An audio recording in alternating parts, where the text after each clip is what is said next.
Kata Nabi 33 tahun sebelum kedatangan Dajjal, di situ semua merajalela. Fitnah-fitnah itu merajalela, kata Nabi. Kemaksiatannya, kemungkarannya, kezalimannya merajalela. Perzinahannya merajalela, kata Nabi. Dan orang-orang ketika itu semua saling membenarkan yang salah dan menyalahkan yang benar, menghalalkan yang haram dan mengharamkan yang benar, kata Nabi. Ahalla harama wa harrama halala. Tidak tahu lagi mana yang putih, mana yang hitam, tak nampak, kata Nabi. Itu 3 tahun sebelum kedatangan Dajjal. Dajjal beneran belum. Tapi Dajjal dalam bentuk maknawi, kata Nabi, yang kedua sudah datang. Dajjaluna kadzabun, kata Nabi. Para pendusta, manusia-manusia yang pendusta yang menyerupai Dajjal, kata Nabi. Itu bukan saya ngomong ya, Bapak Ibu ya, itu Nabi yang ngomong. Orang-orang pendusta yang menyerupai Dajjal. Jadi kalau dalam pembahasan Dajjalnya, Bapak Ibu, seorang ulama seorang sahabat pada masa Nabi pernah bercerita dan Nabi pernah menyampaikan hadis ini. Kata Nabi dalam satu hadis ada yang disebut dengan namanya Tamim Ad-Dari. Ada seorang pemuda bernama Tamim Ad-Dari. Tamim Ad-Dari ini bertemu dengan yang disebut dengan Dajjal dalam satu muara di satu pulau. Cerita ini kemudian diulang oleh Nabi kepada para sahabat. Hanya saja Dajjal itu sudah muncul, hanya saja belum keluar yang beneran.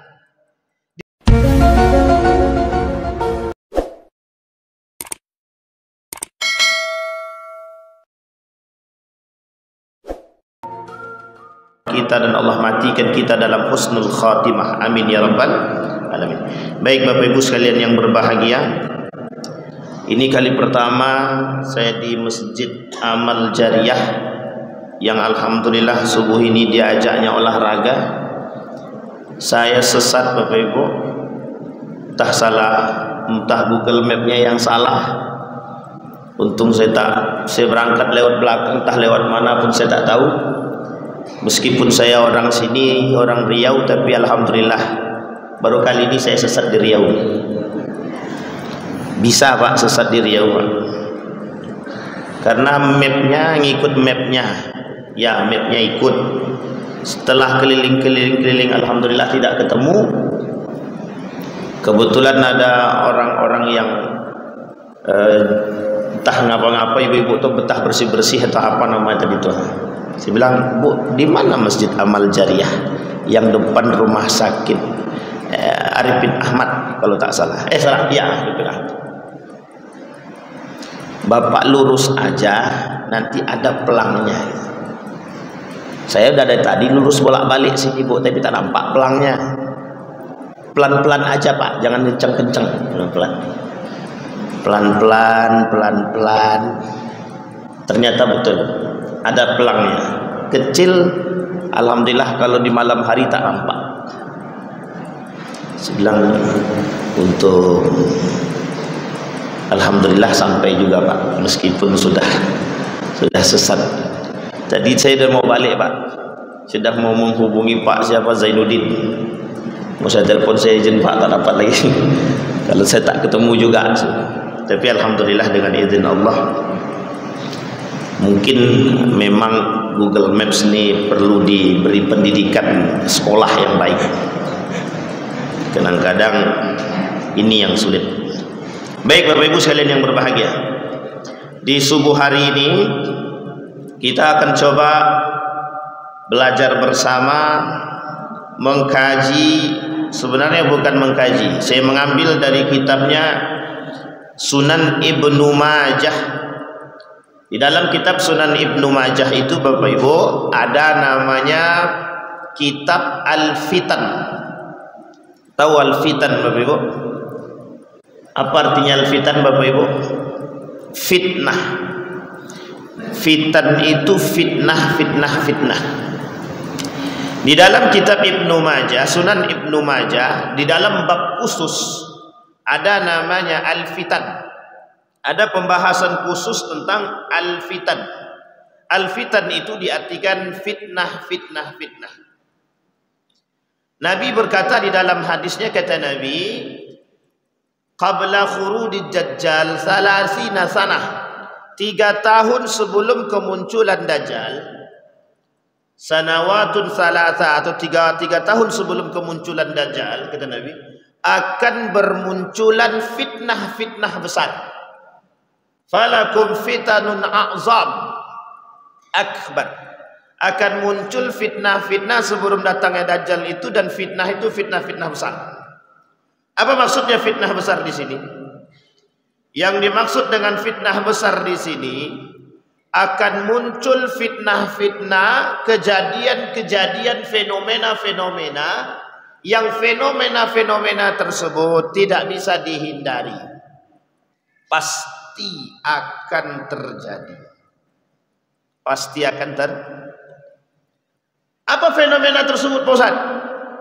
Kok pasti akan terjadi? Banyak, Bapak Ibu. Dalam kitab Al-Bukhari, Sahih Al-Bukhari, banyak dalam pembahasan al-fitanun, bukan, dalam pembahasan akhir zaman. Tentang akhir zaman. Ada banyak fitnah. Di dalam kitab Sahih Muslim juga ada pembahasan khusus tentang bermunculannya fitnah-fitnah di akhir zaman. Pertanyaannya adalah, apa saja fitnahnya sehingga kok harus menjadi perhatian, keseriusan di karangan umat muslim? Kata Nabi, 33 tahun sebelum kedatangan Dajjal, di situ semua merajalela. Fitnah-fitnah itu merajalela, kata Nabi. Kemaksiatannya, kemungkarannya, kezalimannya merajalela. Perzinahannya merajalela, kata Nabi. Dan orang-orang ketika itu semua saling membenarkan yang salah dan menyalahkan yang benar, menghalalkan yang haram dan mengharamkan yang benar, kata Nabi.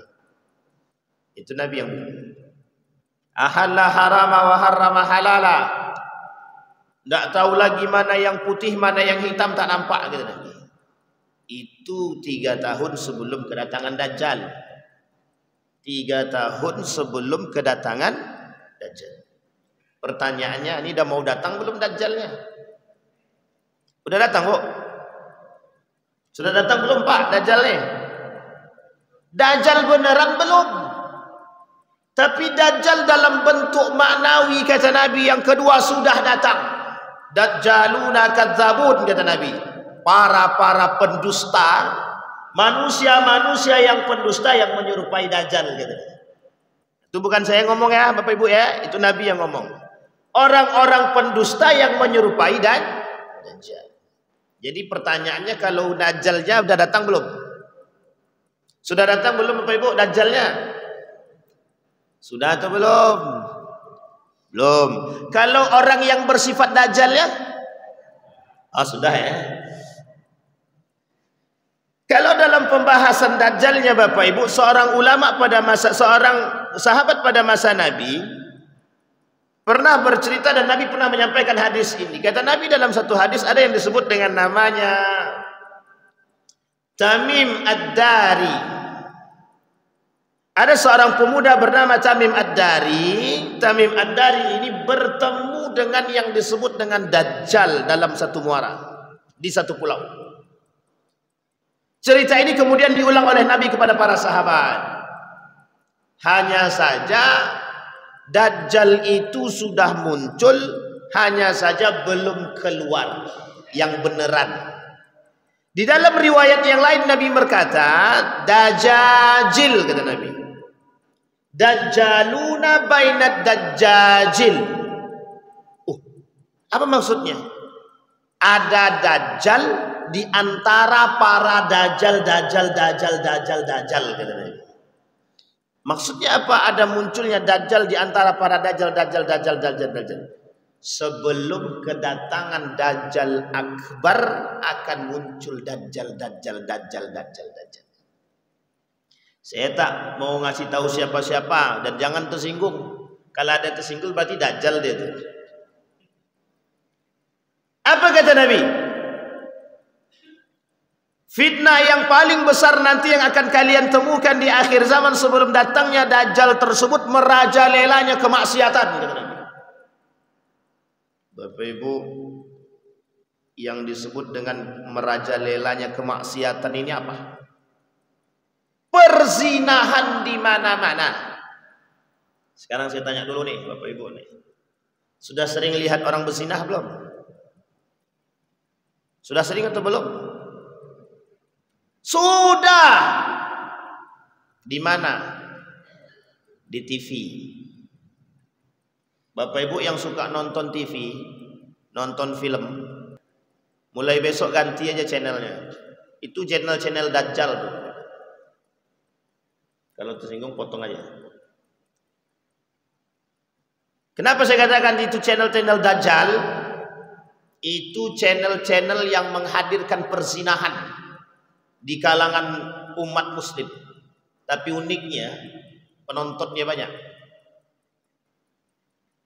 Berciuman bebas bukan suami istri, berpelukan sesuka hati, berpakaian seperti telanjang.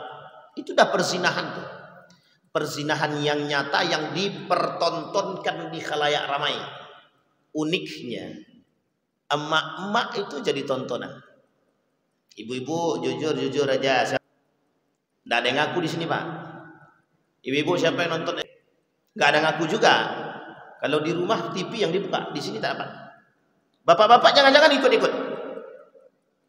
Kenapa kita katakan perzinahannya nampak di situ? Bapak Ibu boleh perhatikan, hari ini film-film sama sekali tidak memberikan pendidikan yang baik bagi kita ataupun bagi generasi kita. Tolong Bapak Ibu TV-TV-nya yang masih nonton berhentilah.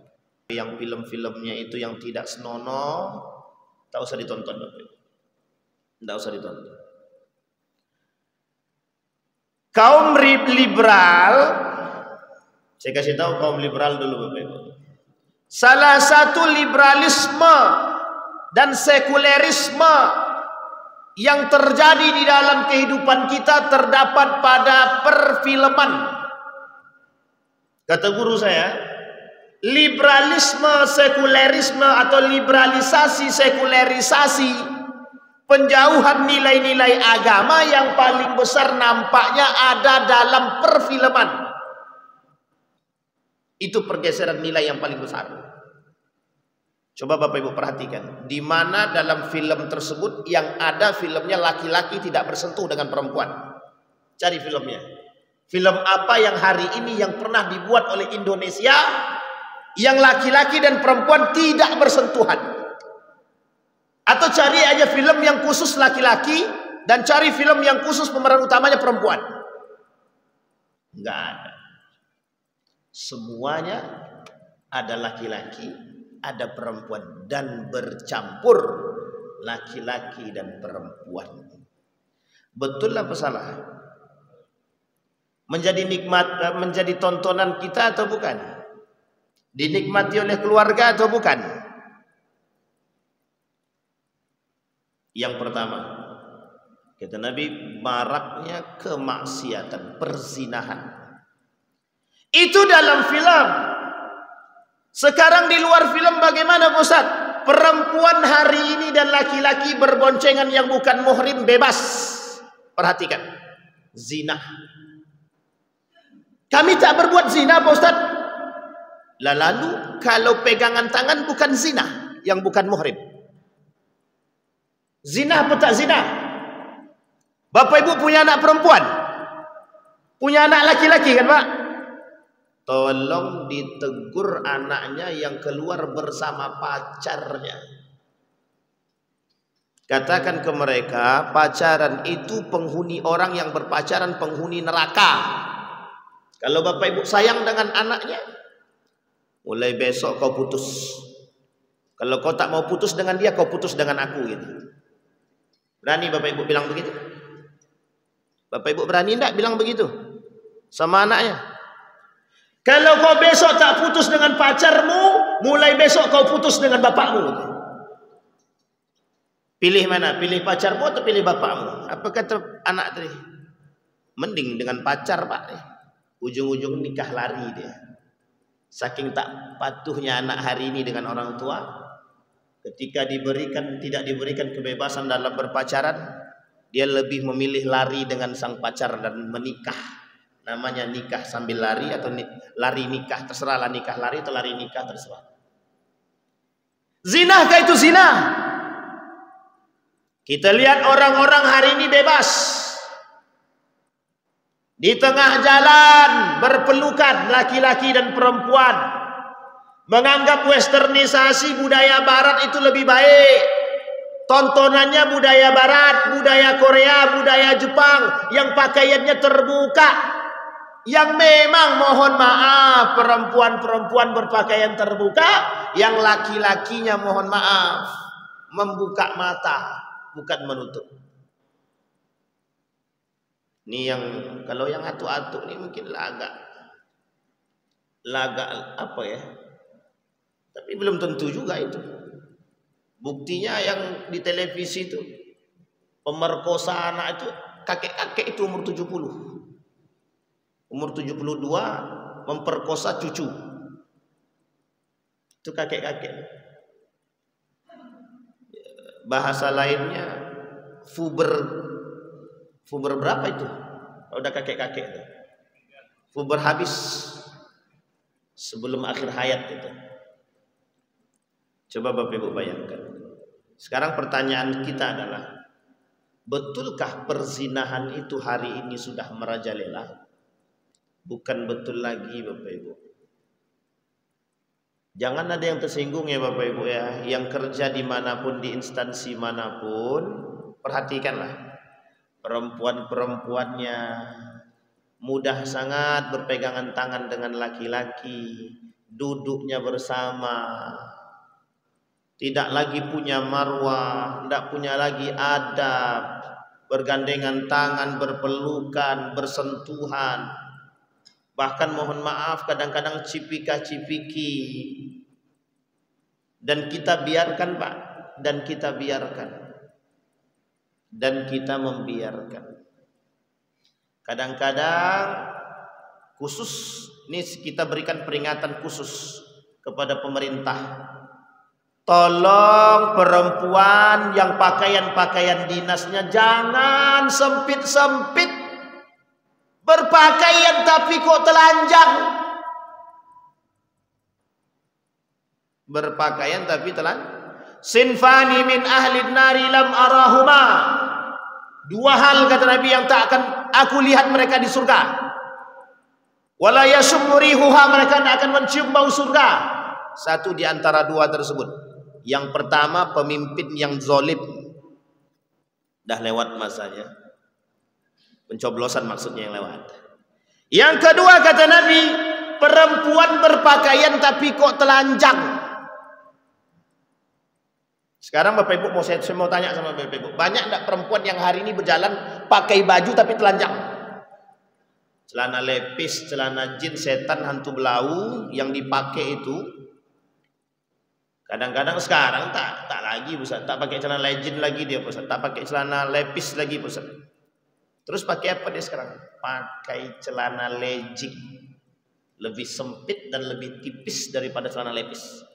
Oh itu tidak biasa, tak apa-apa Pak Ustaz. Masih ada lebih parah lagi apa? Celana pendek sampai ke paha. Yes. Jadi nanti Bapak Ibu itu masih biasa. Lebih berbahaya lagi nanti di akhir zaman itu nanti biasa-biasa saja orang-orang yang berpakaian mohon maaf cuman kutang sama kolor aja lagi. Sekarang Bapak Ibu saya kasih contoh. Bapak Ibu tengok sekarang perlakuan para artis sekarang. Anak mudanya artis kita sekarang bagaimana gaya hidupnya? Itu sebagai contoh dan fansnya banyak. Gaya hidupnya seperti apa? Kita bukan lihat kaya miskinnya ya, tapi coba gaya hidup dia, berkelakuannya seperti apa, berpakaiannya seperti apa. Nampak ketiaknya pakai tank top, nampak pusatnya pakai celana sempit. Betul apa salah? Kehidupan yang seperti inilah yang ditonton oleh anak muda hari ini. Maka sangat leluasa bagi mereka. Akhirnya apa, budaya yang dibawa oleh para artis tadi, itulah yang dipakai oleh anak muda hari ini. Dengan leluasa mereka berpakaian-pakaian sempit, terbuka. Memang pakai kerudung, tapi bajunya sempit, celananya sempit, nampak lekuk tubuhnya. Yang berpakaian gamis tertutup dicaci dan dimaki, teroris tuh. Tapi yang berpakaian terbuka itulah yang kemudian disenangi.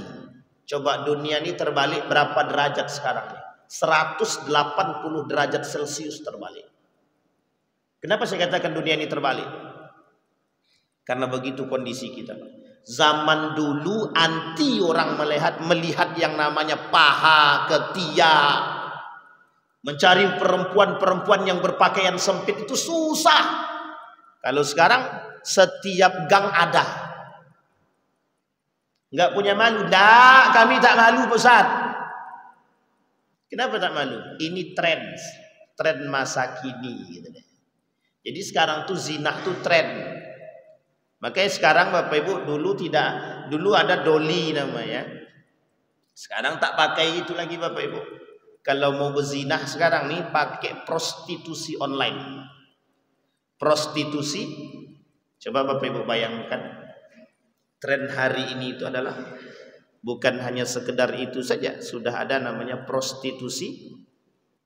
Jangan salah, bukan pinjaman aja yang ada online sekarang, bukan judi aja yang online, bukan game aja yang online, prostitusi pun online.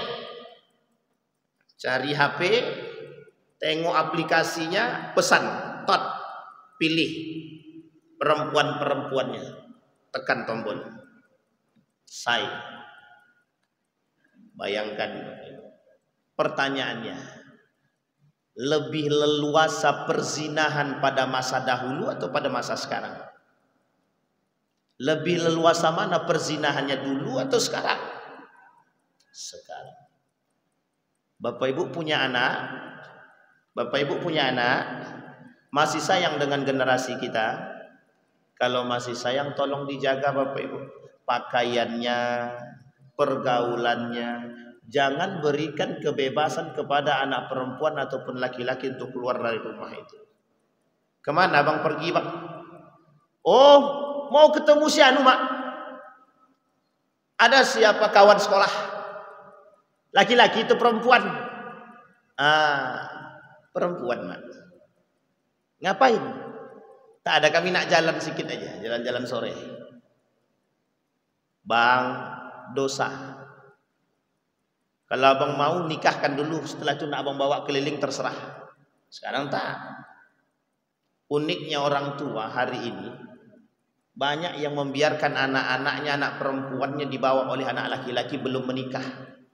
Bapak Ibu perhatikan Bapak Ibu, cara duduk dan berboncengannya mereka bagaimana? Sudah seperti suami istri.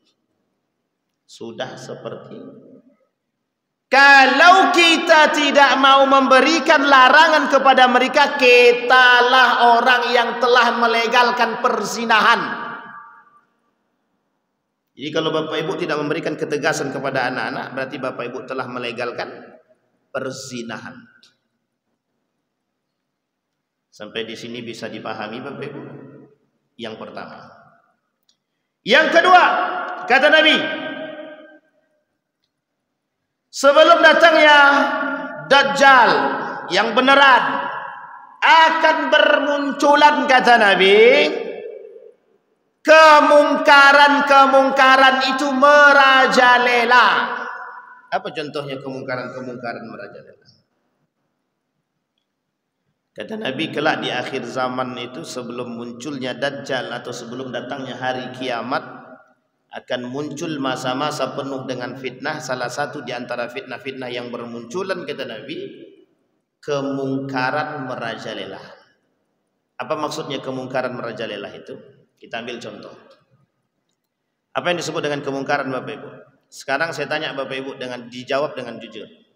Bapak Ibu, ada kalimat di dalam Quran itu an-nahyu 'anil munkar, al-amru bil ma'ruf wan nahyu 'anil munkar. Betul ya? Ada namanya al-amru bil ma'ruf wan nahyu 'anil. Pertanyaan kita adalah, Bapak Ibu lebih banyak melakukan al-amru bil ma'ruf atau an-nahyu 'anil munkar? Yang ada di sini. Lebih banyak Bapak Ibu melakukan al-amru bil ma'ruf atau an-nahyu 'anil munkar? Jawab Bapak Ibu. Al-amru bil ma'ruf atau an-nahyu 'anil munkar?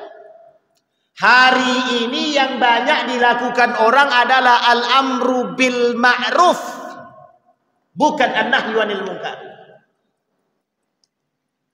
Kenapa? Karena melakukan an-nahyu 'anil munkar berat, tapi al-amru bil ma'ruf mudah.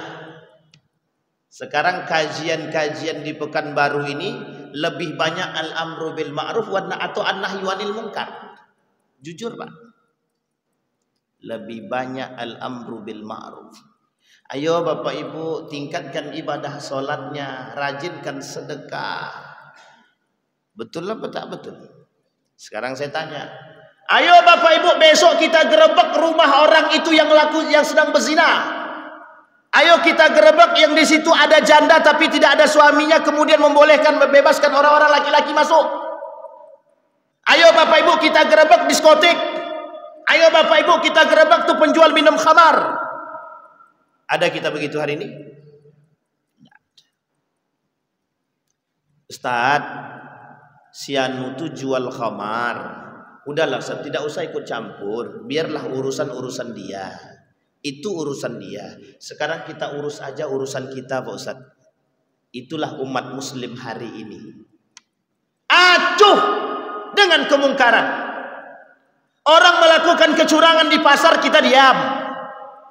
Orang melakukan kecurangan di Indomaret, kita diam. Orang melakukan perbuatan-perbuatan kecurangan dalam berbagai macam tempat, kita diam. Betul apa salah? Orang melakukan suap, kita diam. Biarlah itu urusan mereka, kita. Orang melakukan korupsi, kita tahu, kita diam. Orang minum khamar di depan kita diam. Orang minum narkoba, orang apa itu narkoba, apalagi ganja, kita diam. Kenapa? Karena kita tak berani Pak. Kita tidak berani. Karena apa? Karena yang dicekoki kepada kita al-amru bil ma'ruf, sehingga nahyu 'anil munkar kita tinggalkan. Gak berani Pak. Ada orang berantem di sana. Hari ini tuh fenomena Pak. Orang berantem itu bukan dilerai dulu, difoto dulu, masukkan dulu, diupload dulu. Baru kemudian setelah diupload baru dibantu. Sudah babak belur, orangnya udah mau mati baru dibantu.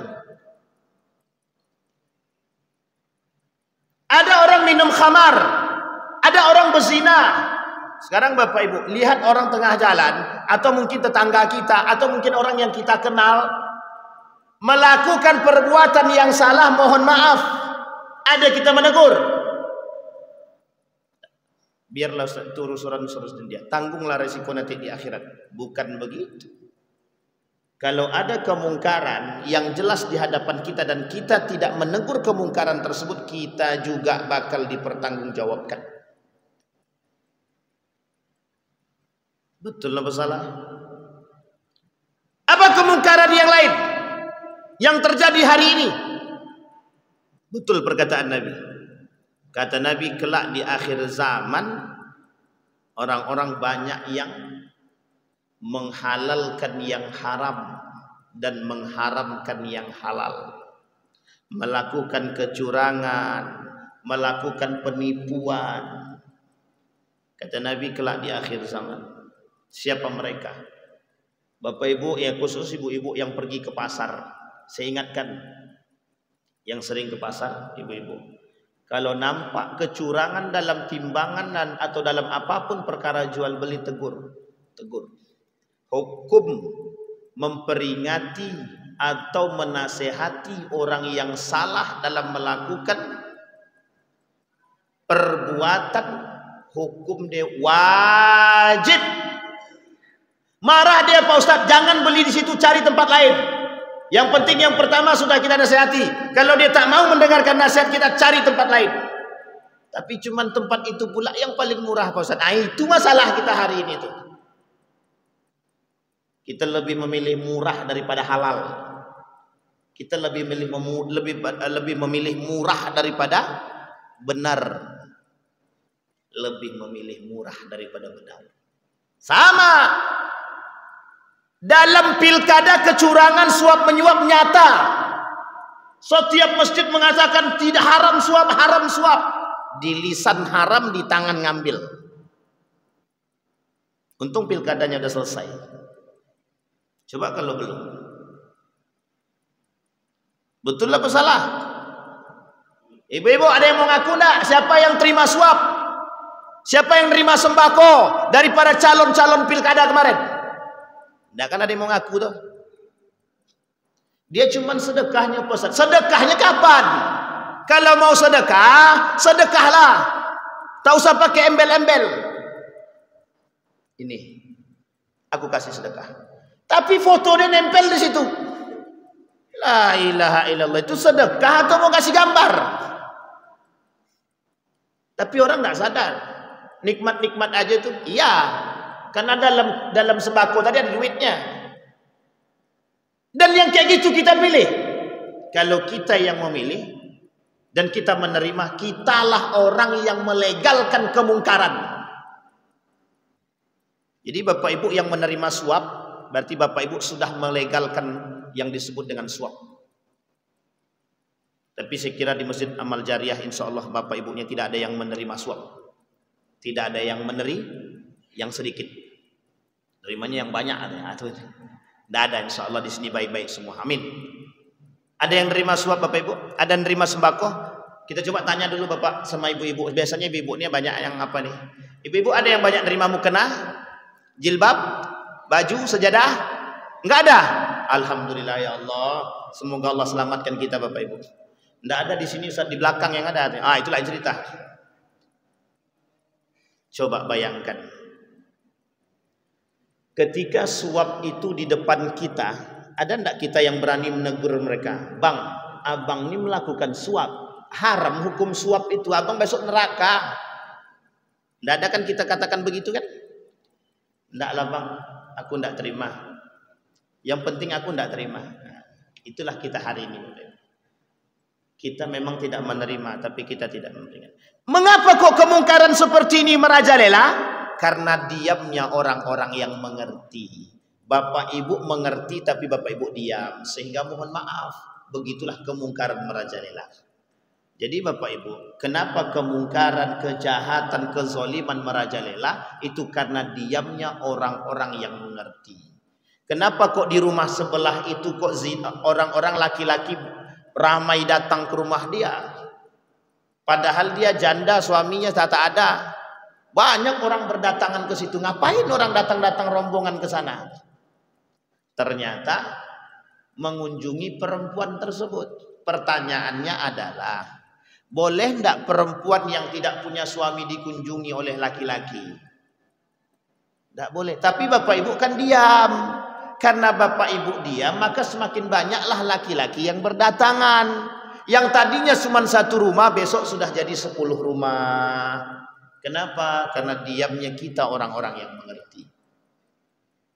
Makanya kenapa perzinahan itu bisa begitu bebas? Karena mohon maaf, aturan-aturan dari pemerintah, guru, orang tua terhadap anak kita tak berikan ketegasan.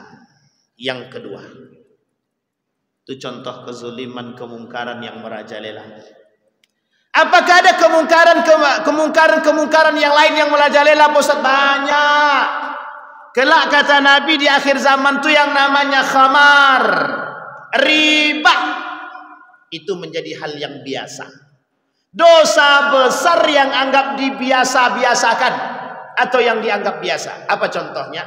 Minum khamar. Apa contohnya? Riba. Apa contohnya? Barang-barang yang haram. Apa contohnya? Memakan yang bukan yang tidak halal. Apa contohnya? Tersebarnya yang syubhat-syubhat.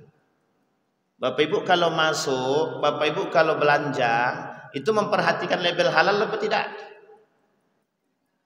Tidak kan? Itulah umat muslim hari ini.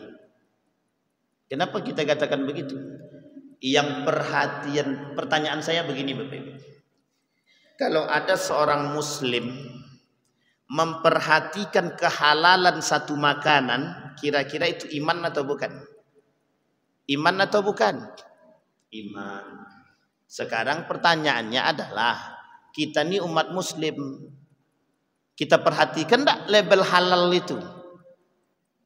Kita perhatikan tak kehalalan dan kebaikan satu produk itu? Jarang. Jarang.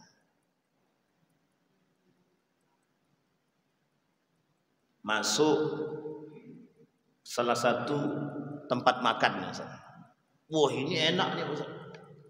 Tanya dulu, sudah ada label halalnya belum? Beli roti mereknya Britok. Bapak Ibu tahu roti Britok? Alhamdulillah, kalau tak tahu senang hati saya. Tahu Bapak Ibu Britok? Enggak tahu ya?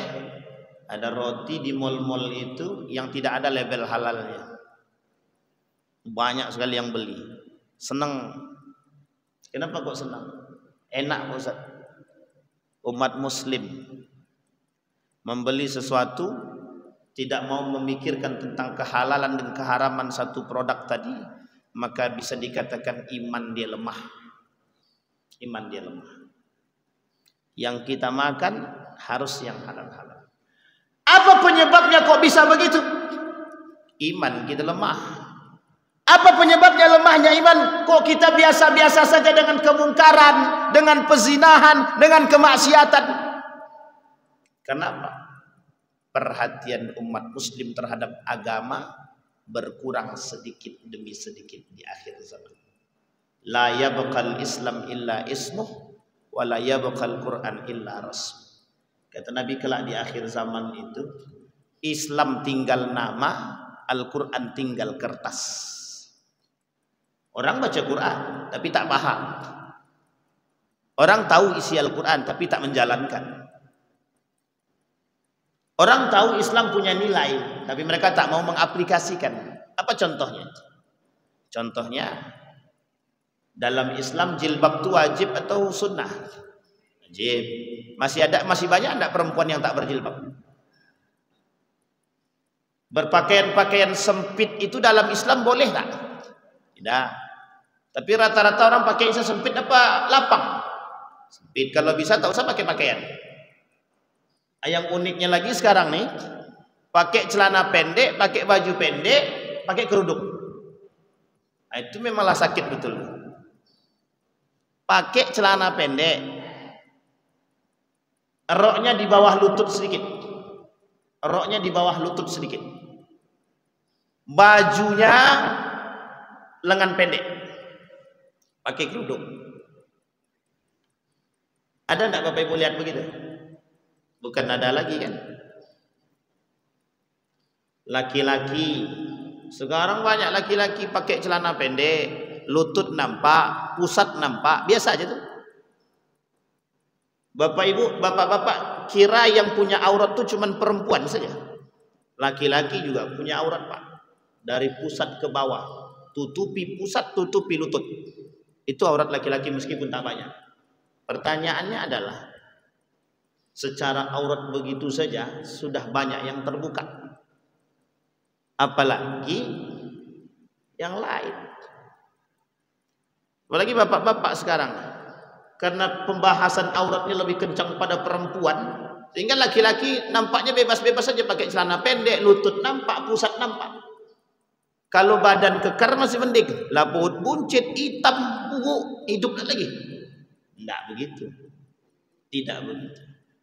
Atuk-atuk sering keluar rumah tanpa pakai celana pendek? Mulai hari ini malulah kita keluar pakai celana pendek yang nampak lutut dia dan nampak pusat dia. Karena aurat kita laki-laki dari pusat sampai lutut, tutupi. Jadi Pak Ustaz, apa yang harus kita lakukan sekarang? Merajalelanya fitnah, merajalelanya kemaksiatan, kemungkaran, kezaliman. Apa yang harus kita lakukan hari ini? Yang pertama Bapak Ibu, yang pertama, tetap istiqamah dalam belajar. Karena itu kunci Pak, itu kunci. Ilmu itu kunci. Ilmu adalah kunci. Yang kedua Bapak Ibu, perkuat iman. Bagaimana cara memperkuat iman? Cara memperkuat iman adalah tetap berkumpul dengan orang-orang yang soleh dan solehah. Ini saya kasih contoh Bapak Ibu. Ada kajian di Masjid Amal Jariah, orang yang datang tuh itu saja misalkan, maka salinglah membangun komunikasi antara satu dan yang lain, dan saling mengingatkan antara satu dan yang lain dalam kebaikan. Jangan perbanyak mencaci memaki, tapi perbanyak mengingatkan antara satu dan yang lain dan saling menasihatkan. Terkhusus ibu-ibu sama. Ibu-ibu juga begitu. Ini lihat wajah-wajah ini Bapak Ibu yang di dalam masjid hari ini. Mereka semua berhak memberikan satu syafaat untuk kawan-kawan dia. Bapak Ibu punya satu syafaat untuk kawan-kawan yang baik di antara kita. Aku tak lihat Pak Imam tadi di masjid. Mana Pak Imam ya? Di surga. Ketika tak lihat Pak Imam di surga, besok, ya Allah, mana imam kami yang dulu sering imam di Masjid Amal Jariah, ya Allah. Kami berharap dari jamaah-jamaah Amal Jariah, ya Allah, imam kami masuk ke dalam surga. Dapat satu syafaat imam tadi, ditarik. Pak Imam, yuk, masuk surga lagi. Alhamdulillah. Begitulah Bapak Ibu syafaat. Khalil. Khalil itu artinya teman. Kata Nabi dalam hadisnya, maka bertemanlah dengan orang-orang yang seagama dengan kita. Maksudnya, orang-orang yang berpegang teguh pada nilai-nilai agama. Jangan berkawan dengan orang yang tak berpegang teguh dengan nilai agama. Misal, ada mohon maaf. Ada pelaku koruptor. Bapak Ibu berkawan dengan pelaku koruptor tadi. Ada dua kemungkinan saja. Kalau iman Bapak Ibu kuat, Bapak Ibu selamat. Kalau iman Bapak Ibu tidak kuat, Bapak Ibu yang ikut. Tinggal pilih mana? Pilih selamat atau pilih ikut? Pilih selamat atau pilih ikut? Sama. Ada orang pezinah, berkawan kita dengan orang pezinah tadi. Disalahkan tak dalam agama kalau kita berkawan dengan mereka? Agama tidak melarang kita berkawan dengan siapapun, tapi dengan catatan dia harus memperkuat imannya. Kalau dia iman dia tak kuat, dia ikut. Kalau iman dia kuat, dia akan yang mengajak orang. Tapi kalau iman dia tak kuat, dia yang diajak oleh orang. Maka Bapak Ibu, perkuat iman. Yang kedua, iman ini Bapak Ibu turun naik. Cara mengokohkan dan mengistiqomahkan itu, berkumpullah bersama orang-orang soleh. Bapak-bapak, ibu-ibu berkumpul dengan ibu-ibu. Kalau kita salah, ada yang mengingatkan. Tapi kalau kita sendiri, kalau kita salah, siapa yang mau mengingatkan? Gak ada. Sampai di sini paham Pak ya? Yang kedua, berilmu, beriman. Berilmu, beriman. Yang ketiga Bapak Ibu, yang terakhir. Apa yang terakhir itu? Kembalilah kepada Al-Quran dan Sunnah. Kembali kepada Al-Quran, kembali kepada hadis. Maksudnya apa Pak Ustaz? Kembali kepada Al-Quran, kembali kepada nilai-nilai yang terkandung di dalam Al-Quran. Satu. Yang kedua, kembali kepada hadis, kepada sunnah, kembali kepada nilai-nilai kesunahan Nabi. Karena kata Nabi, kelak di akhir zaman itu, kata Nabi, akan hilang dari umatku orang-orang yang berpegang teguh dengan sunnah-sunnahku, kata Nabi. Orang acuh dengan sunnah-sunnah Nabi, orang tak suka lagi dengan sunnah-sunnah Nabi. Orang tak suka lagi dengan apa yang dilakukan oleh Nabi dahulu. Nabi dulu suka bersiwak, orang sekarang suka pakai batu. Bukan pakai sikat gigi lagi, pakai batu.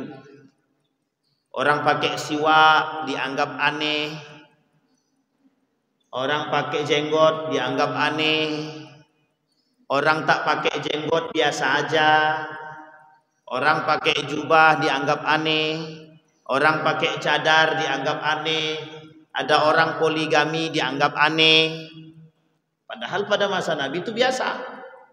Biasa. Sunnah-sunnah Nabi semua. Nah, coba Bapak Ibu bayangkan sekarang. Sunnah Nabi yang kita lakukan oleh masa dahulu dianggap biasa. Masa hari ini dianggap aneh. Dianggap aneh. Itulah keadaan kita hari ini Bapak Ibu. Fenomena-fenomena yang terjadi. 3 hal yang harus kita lakukan. Yang pertama, kita perkuat keilmuan kita.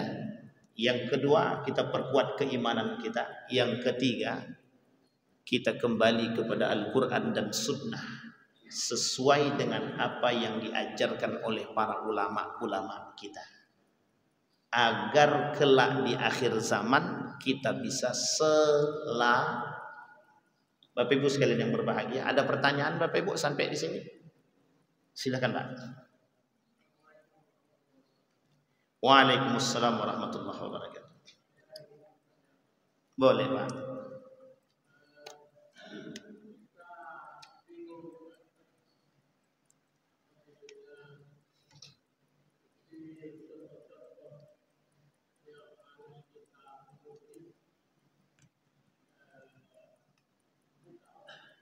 Tentang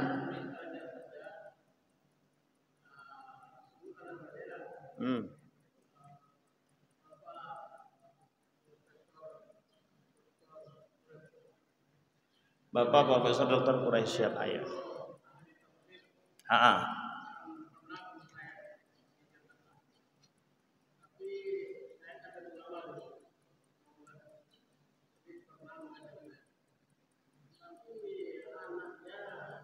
Tidak pakai jilbab.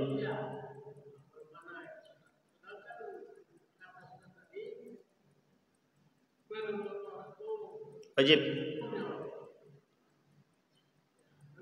Baik. Oh iya, masih banyak yang mengikut beliau Ustaz. Masih banyak orang-orang yang tak pakai jilbab. Gimana tuh Ustaz? Bapak Ibu sekalian yang berbahagia, mayoritas ulama merujuk kepada dalil-dalilnya kuat hukum menutup aurat itu wajib, ikuti. Yang salah itu mesti ada. Yang ijtihadinya yang tak benar pun juga masih ada. Yang pertama terkait Bapak Dr. Quraisy Syihab. Yang pertama dulu kita jawab. Profesor Dr. Quraisy Syihab orang alim, orang pintar, orang cerdas. Pertanyaannya adalah, mungkin tidak orang pintar, orang cerdas itu kadang-kadang tergelincir? Mungkin atau tidak? Dia bukan malaikat satu, dan dia bukan orang yang bebas dari kesalahan. Artinya pada aspek ini ada kesalahan dalam pemikiran beliau, kita tak usah ikuti. Kita ikuti yang benar. Saya ulangi sekali lagi Bapak Ibu. Yang pertama, pemikiran beliau tentang jilbab itu kita anggap kurang tepat. Semua ulama sepakat mengatakan bahwa jilbab itu wajib, satu. Yang kedua, kalau beliau mengatakan jilbab ini adalah budayanya Arab, itu salah. Salah. Karena orang berjilbab bukan orang Arab saja. Dulu untuk menentukan mana yang bangsawan dan orang miskin, itu perempuannya menggunakan jilbab. Jadi perempuan-perempuan bangsawan dulu Pak, itu pakai jilbab. Meskipun tidak utuh jilbabnya, tapi setidaknya menutup kepala dia. Itu untuk membedakan. Terbantahkan satu. Kalau dia katakan itu budaya. Yang ketiga, perdebatannya adalah pada kalimat jilbab dan maknanya. Kalaulah jilbab itu diartikan sebagai penutup aurat saja, meskipun orang yang berpakaian tidak sampai kepala, ke bawah itu sudah menutup aurat menurut dia. tapi oleh para ulama yang lain dan kitab tafsir-tafsir yang lain yang lebih dulu daripada Quraisy Shihab mengatakan dari ujung rambut sampai ujung kaki. Sampai di sini paham Bapak Ibu? Ini perdebatannya. Yang keempat Bapak Ibu, salah itu manusia. Karena memang orang-orang yang benar, orang-orang yang besar itu bisa saja salah. Orang alim bisa saja salah. Karena ketergelinciran. Artinya apa? Kita bukan jangan mengikuti yang salah. Ikutilah yang benar. Yang kedua, dalam pandangan Said Agil Sirat, jilbab juga sama. Ngapain dia pakai jilbab? Orang dan nenek-nenek siapa yang mau nafsu? Perintah jilbab bukan masalah perintah umur. Jilbab ini bukan masalah umur. Kenapa kok bukan masalah umur? Yang namanya perempuan, mau tua dia mau muda, dia perintah menutup aurat itu untuk keumuman perempuan. Dalam ayat tersebut. Artinya apa? Jilbab hukumnya wajib. Yusuf Al-Qardawi wajib. Syekh Ramadan Al-Buti wajib. Syekh Mutawalli Sya'rawi wajib. Itu yang ulama kontemporer yang saya sampaikan. Semuanya menganggap jilbab itu wajib. Sampai di sini paham Bapak Ibu? Bahkan dalam mazhab Syafi'i bukan jilbab aja yang wajib. Cadar itu wajib. Cadar itu wajib. Dalam mazhab Syafi'i. Meskipun sebagian kecil daripada mazhab Syafi'i yang mengatakan cadar itu sunnah. Sunnah. Begitu Pak ya? Jadi Bapak Ibu yang punya anak tidak berjilbab, tolong paksakan dia berjilbab. Ada Ustaz, tetangga kami pakai jilbab tapi begini Ustaz, nampak sini ya. Itu sama aja namanya. Berjilbab tapi membuka. Dia berjilbab tapi dibuka nih, nampak ini. Jadi Bapak Ibu sekalian yang berbahagia, yang ingin saya sampaikan adalah jaga keluarga kita. Yang tadinya tak pakai jilbab, paksakan untuk pakai jilbab. Biar kita selamat sama-sama. Ada pertanyaan lain Bapak Ibu? Cukup ya Bapak Ibu ya? Baik, saya kira itu saja, mudah-mudahan bermanfaat. Kita berdoa kepada Allah. A'udzu billahi minasyaitonir rajim. Bismillahirrahmanirrahim. Alhamdulillahirabbil alamin. Hamdan syakirin, hamdan na'imin, hamdan yuwafi ni'amahu wa yukafi'u mazidah. Ya rabbana lakal hamdu kama yanbaghi li jalali wajhikal karim wa 'azimi sultanik. Allahumma salli ala Muhammad wa ala ali Muhammad fil alamin innaka Hamidum Majid. Ya Hayyun ya Qayyum ya Fattah ya Alim ya Aziz ya Ghaffar ya rabbal alamin. Allahumma a'inna ala dzikrika wa syukrika wa husni ibadatik. Allahumma ansur man nasara ad-din wa khudhul man khadhal muslimin. Allahumma a'inna ala dzikrika wa syukrika wa husni ibadatik. Allahumma ij'al tajammu'an marhuma waj'al tafarruqana min ba'dihi tafarruqan ma'suma. Allahumma faqihna fid din wa 'allimna at-ta'wil. Allahumma faqihna fid din wa 'allimna at-ta'wil. Allahumma faqihna fid din wa 'allimna at-ta'wil. Rabbana atina fid dunya hasanah wa fil akhirati hasanah wa qina azabannar. Walhamdulillahirabbil alamin. Assalamualaikum warahmatullahi wabarakatuh.